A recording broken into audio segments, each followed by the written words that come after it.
I am pregnant. এই কস কি মাগি? কি করলি? গালি দিলি কেন তুই? আরে মাগি তো খারাপ কিছু না, মাগি তো মুভিতে নাটকে কত ইউজ হয়েছে তাই না? আর মাগি শব্দের আবিধানিক অর্থ তুই জানোস? হ্যাঁ, সম্ভ্রান্ত ফ্যামিলির মেয়ে। আর তুই তো আমার চোখে এটা, এই জন্যই আমি বললাম আর কি। আচ্ছা তুই কি এই সিরিয়াস ব্যাপারটা নিয়ে আমার সাথে মজা করবি?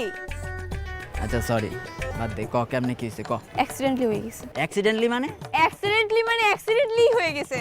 ও মানে তুই হচ্ছে রাস্তা দিয়ে হাইটা যেতেছিলি, ঠিক আছে, একটা বাস এতরে ধাক্কা দিছে, তুই উইরা যে একটা টুনটুনির উপর পড়ছিস আর তোমার হয়ে গেছে তাই না? এই অ্যাক্সিডেন্টই তোমার। মাথা, তোমার কি সিরিয়াস ব্যাপারটাকেও ফান মনে হইতেছে? আচ্ছা আচ্ছা আচ্ছা, বাপকে না এটা তো কবি। এর জন্য তো তোকে এখানে ডাকা। লাস্ট পার্টিতে আমি তোদের সাথেই করছি, আমাদের যে সার্কেলটা ছিল সেই সার্কেলের মধ্যে তোরাই তো ছিলি। আচ্ছা বুঝলাম, ওই দিন আমরা ছিলাম, কিন্তু এর আগে পিছে তুই বাইরে কোথাও থাকস না? আমার কি কোনো বয়ফ্রেন্ড আছে আমি আগে পিছে থাকবো?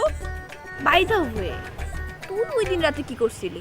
এই ওই দিন রাতে হচ্ছে আমি পট করতেছিলাম, ঠিক আছে, পট করলাম, একটু হাই হইলাম, ড্রিঙ্কস করলাম, চিল করলাম, একটু ড্যান্স করলাম, গার্লস আর এভরিওয়্যার। কি মানে আমি তো চিল মুড়ে ছিলাম ম্যান।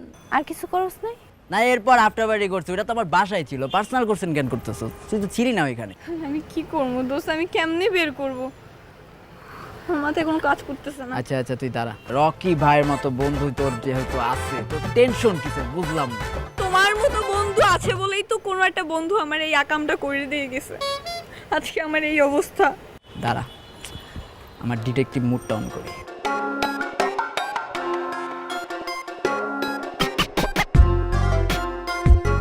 কিরে পাইলি কিছু?